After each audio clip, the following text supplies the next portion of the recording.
औरों के जीवन की परिभाषा को कभी स्वीकार न करें। औरों के जीवन की परिभाषा को कभी स्वीकार न करें। ये आपका जीवन है, इसे स्वयं परिभाषित करें। ये आपका जीवन है। किसका जीवन है? आपका जीवन है, इसे स्वयं परिभाषित करें। दोस्तों नमस्कार, स्वागत है आपका दिशा ई राइज ऑनलाइन प्लेटफॉर्म पर एक बार फिर से। आज 16 सितंबर 2023 वार शनिवार के दिन हम चर्चा करने जा रहे हैं विशेष रूप से भाद्रपद शुक्ल प्रतिपदा की। और आज की करंट जीके का प्रथम प्रश्न इस अखंड भारत के साथ में हम लेकर आ रहे हैं आपके सामने। दोस्तों लाइक शेयर कमेंट करना कदापि ना भूलें। मैं पहले बता चुका हूं क्योंकि आपका सहयोग, आपका साथ हमारे आत्मविश्वास को प्रेरणा देता है और निश्चित रूप से हम आपके लिए बेहतर बेहतर बेहतर प्रश्न लेकर आते हैं। तो चलिए, पहला प्रश्न आपके लिए कि हाल ही में विश्व आत्महत्या रोकथाम दिवस, ध्यान दीजिएगा, गजब का प्रश्न है क्योंकि इस तरह का भी दिवस हमारे यहाँ पर मनाया गया है। इस तरह के दिवस की भी चर्चा भारत जैसे देश में हो रही है जहां पर आत्महत्या की जरूरत नहीं होनी चाहिए लेकिन फिर भी हो रही है। तो ध्यान रखना कि हाल ही में विश्व आत्महत्या रोकथाम दिवस की बात है। कब मनाया गया? विश्व आत्महत्या रोकथाम दिवस कब मनाया गया? तो ध्यान देखना मित्रों, वैसे तो इसका आंसर होगा 10 सितंबर। कब होगा? 10 सितंबर को मनाया गया। कब मनाया गया? 10 सितंबर को मनाया गया। लेकिन पूरे विश्व में ऐसा किया जा रहा है।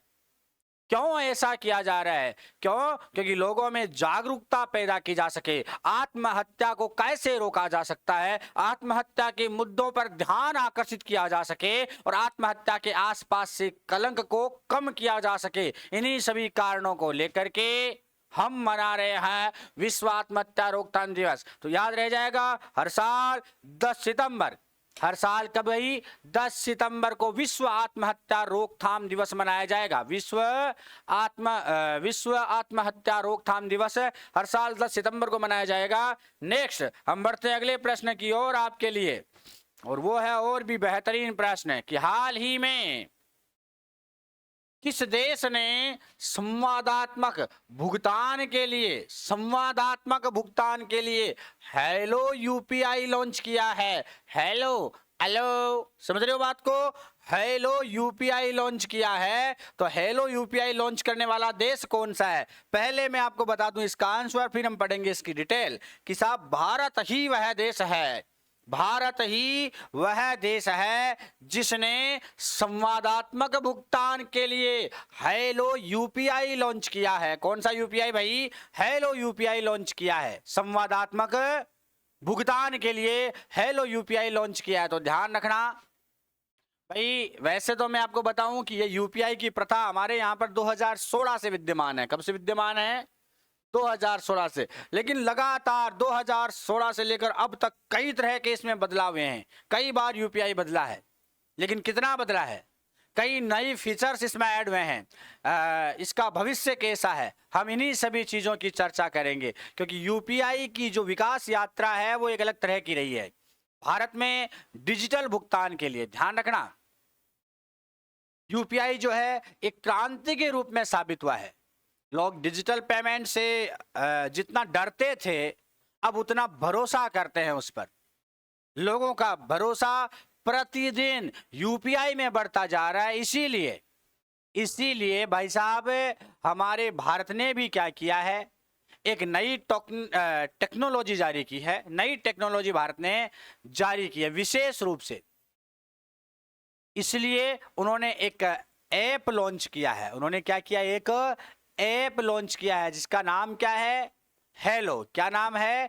हेलो, जो संवादात्मक भुगतान के लिए काम में लिया जा रहा है। किसके लिए भाई? संवादात्मक भुगतान के लिए काम में लिया जा रहा है। तो संवादात्मक भुगतान क्या है?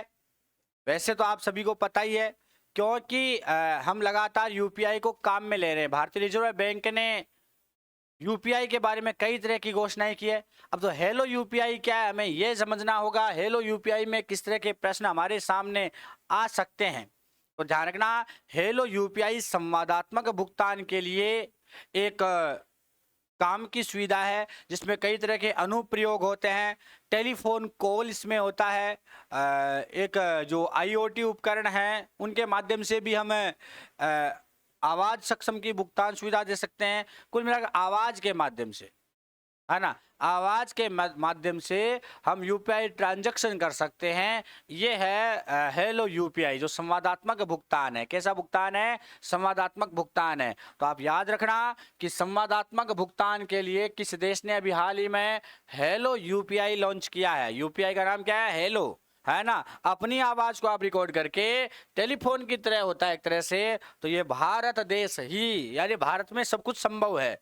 भारत विश्व गुरु है भैया, रहा है, रहेगा और है भी। तो देखो अगला प्रश्न है आज का कि हाल ही में किस राज्य के मुख्यमंत्री ने 181 मोबाइल पशु चिकित्सा वाहनों को हरी झंडी दिखाई है? देखो 181 सबसे बड़ी बात, देखो प्रश्न भी गजब का है कि 181 मोबाइल ऐप चिकित्सा इकाइयां यानी वाहन, 181 मोबाइल पशु चिकित्सा वाहन की बात चल रही है ना। उनको हरी झंडी दिखाई है, वो है मुख्यमंत्री नवीन पटनायक। कहां के हैं मुख्यमंत्री नवीन पटनायक? फटाफट से बताइएगा कि मुख्यमंत्री नवीन पटनायक है कहां के मेरे प्रिय मित्रों? वो है ओडिशा के, और वो ओडिशा ही है जिसने ये मोबाइल इकाइयां, ये जो चिकित्सा संस्थान है, चलते फिरते चिकित्सा संस्थान, उनको शुरू किया है ना। आपके घर पर, आपके दरवाजे पर ये चिकित्सा, ये एक तरह से हॉस्पिटल्स हैं, चलते फिरते हॉस्पिटल, जो आपको घर पर जाकर के ऐसी सुविधाएं देंगे, घर पर जाकर के ऐसी सुविधाएं देंगे भाई। ये आपको ध्यान में रखना है। चलिए नेक्स्ट प्रश्न की ओर हम बढ़ जाते हैं फटाफट से। अगला प्रश्न है हाल ही में भारत और किस देश ने WTO में, ध्यान देना, भारत और उसके साथ एक देश और है, WTO में आखिरी व्यापार विवाद सुलझाया है। आखिरी व्यापार विवाद सुलझाया है भारत के साथ। ऐसा कौन सा देश है जिसने WTO में, क्योंकि 12 जनवरी 2022 की बात है मित्रों, भारत ने WTO में केस डाला था। 12 जनवरी 2022 वो दिन था जिस दिन ये सब काम हुआ था। तो आपको ध्यान रखना है, भारत और अमेरिका ने WTO में आखिरी व्यापार विवाद सुलझाया है। लेकिन एग्जाम में प्रश्न ऐसी लाइन उठे कि नहीं उठे, इसलिए आपको इसके डिटेल के बारे में जरूर पता होना चाहिए कि ऐसा क्या विवाद था। ऐसा क्या विवाद था भाई? मैं आपको फिर से बता देता हूं कि अमेरिका के साथ भारत ने ऐसा काम कर लिया है। सभी जो लंबित विवाद है उसको उन्होंने आपसी सहमति से सुलझा लिया है ना। उन्होंने कल यानी शुक्रवार को बयान जारी करके, संयुक्त रूप से बयान जारी करके इस बारे में बताया था कि हमने अपना विवाद सुलझा लिया है। हमने क्या किया है? अपना विवाद सुलझा लिया है। हालांकि मैं आपको फिर से बता दूं भाई, ये 2022 में तो भारत ने किया था, उससे पहले अमेरिका 2012 की बात है। अमेरिका ने WTO में भारत के खिलाफ एक पोल्ट्री मामला दायर किया था। कब? 2012 में। अमेरिका ने 2012 में भारत के खिलाफ एक पोल्ट्री मामला दायर किया था, है ना। और भारत के खिलाफ फैसला भी सुनाया गया था कि अमेरिका से जो पोल्ट्री उत्पादों के आयात है ना भाई, वो नई दिल्ली का जो एक तरह से कहें वैश्विक जो मानदंड है उसके हिसाब से सही नहीं है।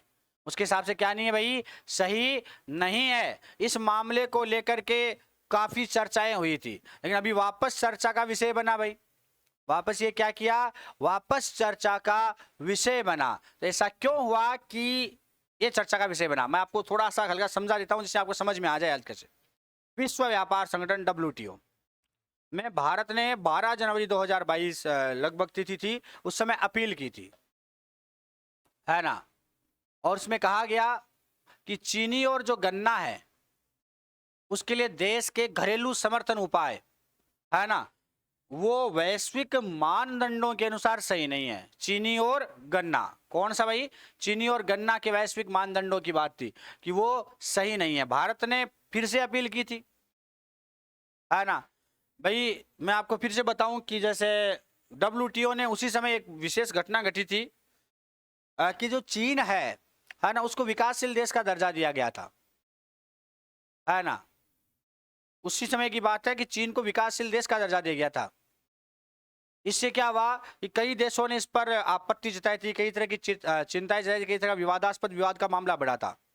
भारत की क्या अपील रही इसके बारे में मैं आपको बताऊं तो भारत ने भी एक अपील दायर की थी, जिसमें उसने बताया था कि कानून की त्रुटियां, कानूनी के संबंध में भारत की अपील थी, वो कानून की त्रुटियों के बारे में, कानूनी व्याख्या के बारे में, वो कुछ इस तरह का मामला था जिसमें कानून को लेकर, क्योंकि चीन को विकासशील मुद्दा ठहरा दिया, भारत के खिलाफ निर्णय दे दिया था, इन मामलों को लेकर भारत बहुत ही ज्यादा वो रहा था। अरे तो आपको विशेष ध्यान रखना है कि भाई जब भारत के खिलाफ शिकायत हुई थी, मैं फिर से आपको याद दिला रहा हूं कि ऑस्ट्रेलिया है, ब्राजील है, ग्वाटेमाला है ना, उन्होंने भारत के घरेलू समर्थन और निर्यात सब्सिडी के जो निर्यात सब्सिडी के जो उपाय थे, है ना, जैसे कृषि पर जो WTO का समझौता था, है ना, इसके अलावा अगर हम बात करें तो ध्यान रखना आप कि जैसे प्रशुल्क एवं व्यापार एवं सामान्य जो समझौते थे, कुल मिलाकर के आपको इतना ध्यान रखना है कि कई तरह के ऐसे असंगत मामले थे जिन पर भारत के खिलाफ आपत्ति दर्ज की गई थी और कई देशों का भारत को समर्थन भी मिला था। इसलिए भारत ने पुनः वो की थी। अमेरिका की शिकायत से 2012 में ये काम शुरू हुआ था, 2022 में भारत ने शिकायत कर दी, फिर अभी हाल ही में शुक्रवार के दिन यानी कल के दिन भारत और अमेरिका एक जगह मंच पर बैठे, उन्होंने आपस में समझौता किया और समझौते में भाई दोनों ने इस विवाद का सुलझा लिया, यानी अब दोनों में व्यापार से लेकर के व्यापार का कोई विवाद नहीं रहेगा। आपको ये ध्यान रखना है, भारत और अमेरिका में अब कोई भी व्यापार विवाद नहीं है, दोनों ने सुलझा लिया है। जो 2012 से चला आ रहा है, 2022 में भारत ने अपना ऐतिहासिक कदम उठाया था, इसकी वजह से अमेरिका को हार माननी पड़ी और दोनों ने संयुक्त समझौता कर लिया है। भाई एक प्रश्न आता है आपके सामने कि उज्ज्वला योजना, कौन सी योजना भाई? उज्ज्वला योजना के विस्तार के लिए कितने करोड़ रुपए की स्वीकृति दी गई है? अभी 1 मई 2016 से योजना चल रही है उज्ज्वला योजना। भाई उज्ज्वला योजना चल कब से रही है? 1 मई 2016 से उज्ज्वला योजना चल रही है ना। और अभी हाल ही में नरेंद्र मोदी यानी प्रधानमंत्री नरेंद्र मोदी ने घोषणा कर दी, प्रधानमंत्री नरेंद्र मोदी ने क्या कर दी भाई? घोषणा कर दी, यानी कि भाई इसका विस्तार किया जाएगा। इसका क्या किया जाएगा? विस्तार किया जाएगा। इसके लिए केंद्रीय सूचना और प्रसारण मंत्री थे अनुराग ठाकुर, उन्होंने अभी कुछ निजी न्यूज़पेपर्स को एवं सरकारी न्यूज़पेपर्स को ये जानकारी दी थी कि हम इसके लिए 1650 करोड़ रुपए की स्वीकृति दे रहे हैं, यानी वित्त विभाग जो है भारत सरकार का 1650 करोड़ रुपए की वित्तीय स्वीकृति देता है इसके विस्तार के लिए। इसके लिए 75 लाख, कितने भाई? 75 लाख मुफ्त LPG कनेक्शन दिए जाएंगे। कितने भाई? 75 लाख मुफ्त LPG कनेक्शन दिए जाएंगे। 1650 करोड़ का इसमें खर्च आएगा। कितना खर्च? 1650 करोड़ का 2016 में योजना शुरू हुई थी, है ना। और साथ में 200 रुपए, कितने रुपए? 200 रुपए भी इसके कम कर दिए थे। अभी आपको पता ही था, है ना, कि 14.2 किलो का LPG का एक सिलेंडर आता है जो 903 रुपए में बिक रहा था। कितने में?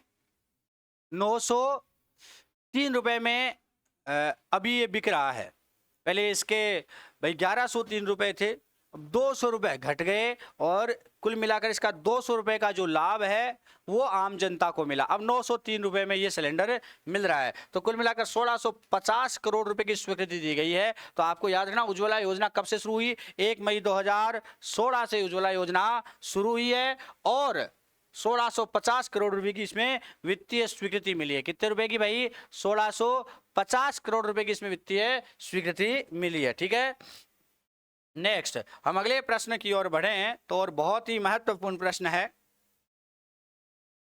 कि एयरफोर्स चीफ ने स्पेन में airbase defence and space company का कौन सा ट्रांसपोर्ट विमान सितंबर 2023 में रिसीव किया? देखो, एयरफोर्स चीफ ने स्पेन में जाकर के airbase defence and space company है उनका एक ट्रांसपोर्ट विमान जो है अभी सितंबर 2022 में रिसीव किया, सितंबर 2023 में, सॉरी सितंबर 2023 में रिसीव किया।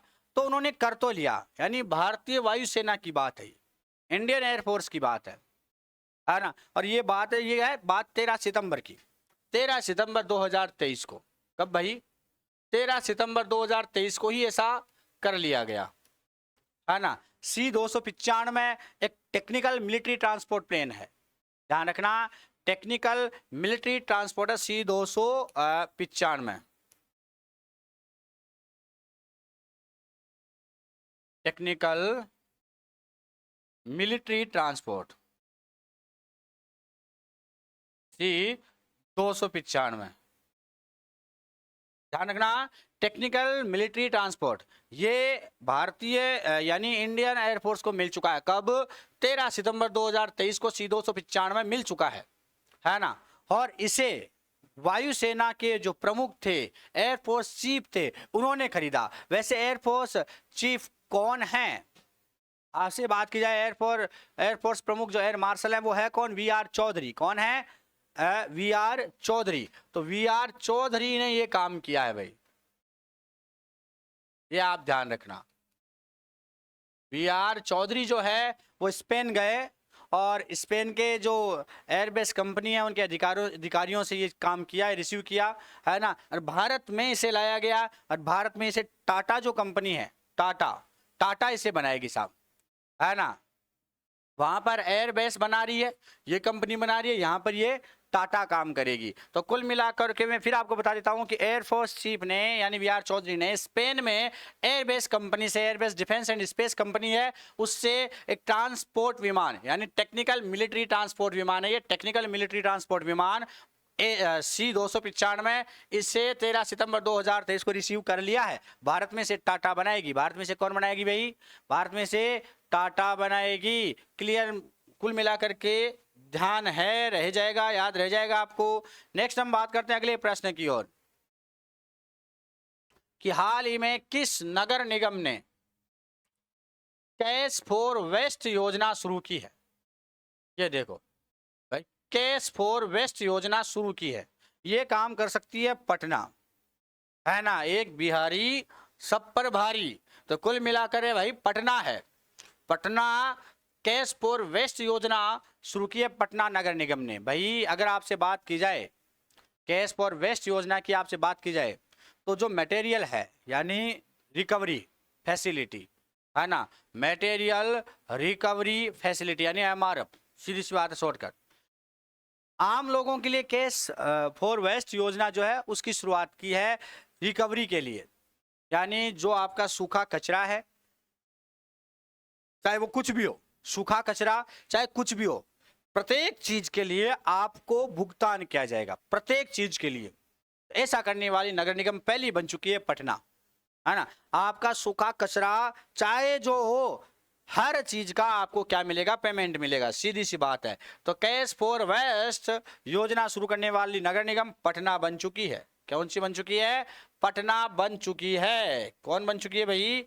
पटना बन चुकी है। ठीक है, नेक्स्ट अगले प्रश्न की ओर हम बढ़ते हैं। हाल ही में किस राज्य के राज्यपाल ने सरपंच संवाद मोबाइल ऐप का अनावरण किया है? किस राज्य के राज्यपाल ने? ऐसा कौन सा राज्य है? तो आपने सुना होगा असम के बारे में, है ना। असम राज्य, असम के जो राज्यपाल हैं कौन है भाई? गुलाब चंद कटारिया, है, नाम सुना होगा आपने भाई। गुलाब चंद कटारिया राजस्थान से संबंधित हैं कि नहीं?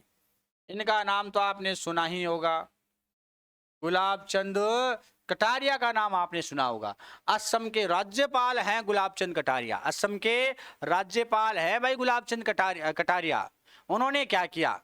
एक मोबाइल एप्लीकेशन लॉन्च किया जिसको सरपंच संवाद, है ना। क्या नाम है मोबाइल एप्लीकेशन का? नाम सरपंच संवाद। यानी पूरे भारत में लगभग 2.5 लाख सरपंच हैं और उन 2.5 लाख सरपंचों को जोड़ने के उद्देश्य से ये काम शुरू किया गया है।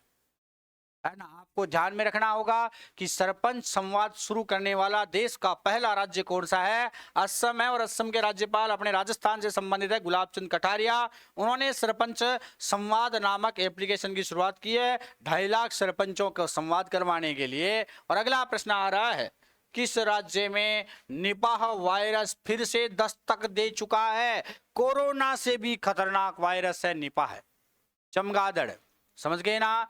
कोरोना से भी खतरनाक वायरस है निपाह, है ना। और सबसे खास बात है भाई, अब तक की अध्ययन में ये पता भी चल चुका है कि कोरोना का संक्रमण जितना अधिक था उससे कहीं ज्यादा निपाह का संक्रमण है। और अभी केरल राज्य में इसने दस्तक दे दी है। केरल में बहुत ही भयंकर तरीके से निपाह वायरस जो चमगादड़ से फैलता है, किससे फैलता है भाई? चमगादड़ से फैलता है। कुल मिलाकर के इसके अलावा अगर हम देखें, केरल के अलावा भी जैसे तमिलनाडु, गोवा, कर्नाटक, महाराष्ट्र, बिहार, इन राज्यों में, पश्चिम बंगाल है, मेघालय है ना, असम है, पुडुचेरी है, इनमें चमगादड़ जो है वो संक्रमित मिले हैं, निपाह वायरस से संक्रमित मिले हैं। तो कई राज्यों में है, लेकिन अभी सबसे ताजा मामला है केरल का। सबसे ताजा मामला किसका है? केरल का, जो व्यक्तियों में, चमगादड़ से व्यक्तियों में आ चुका है। अभी तक अन्य राज्यों में से तमिलनाडु, गोवा, कर्नाटक, बिहार, पश्चिम बंगाल, ओडिशा, असम, मेघालय, इनमें क्या है? इनमें क्या है भाई? इनमें केवल चमगादड़ ही इससे संक्रमित मिले हैं, लेकिन केरल में व्यक्ति भी इससे संक्रमित मिले और बहुत तेजी से फैलता है और सबसे खतरनाक है, जानलेवा वायरस है। ठीक है, आपको ध्यान में रह जाएगा। अगला प्रश्न है, फसलों की बीमारियों से बचने, यानी फसलों को बीमारियों से बचाना है और अधिक पैदावार प्राप्त करनी है, इसके लिए कौन सा कृषि विश्वविद्यालय है जो भाभा ऑटोमिक रिसर्च सेंटर के साथ मिलकर शोध कर रहा है? कौन सा विश्वविद्यालय है?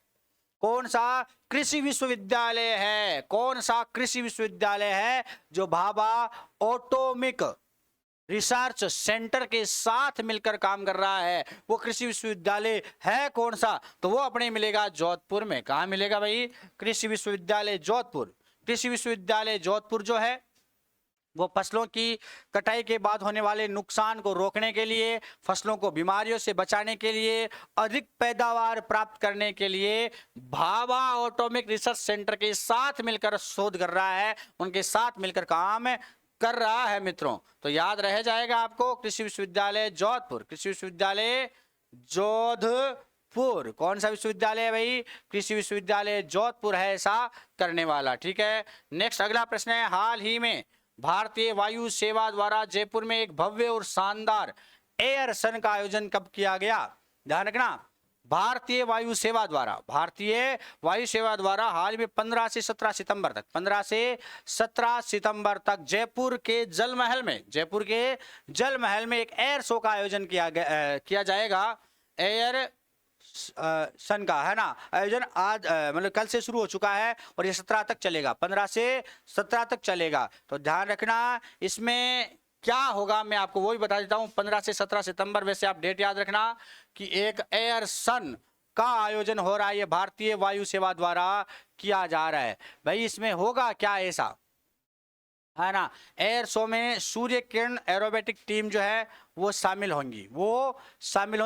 और ये भारतीय वायुसेना जो है ना, ये भाई भारतीय वायुसेना की 75वीं वर्षगांठ पर, है ना, 75वीं वर्षगांठ है, 75वीं वर्षगांठ है, उसके उपलक्ष्य में रोमांच के साथ ऐसा किया जा रहा है। तो 15-17 सितंबर याद रह जाएगा, 75वीं वर्षगांठ है भारतीय वायुसेना की।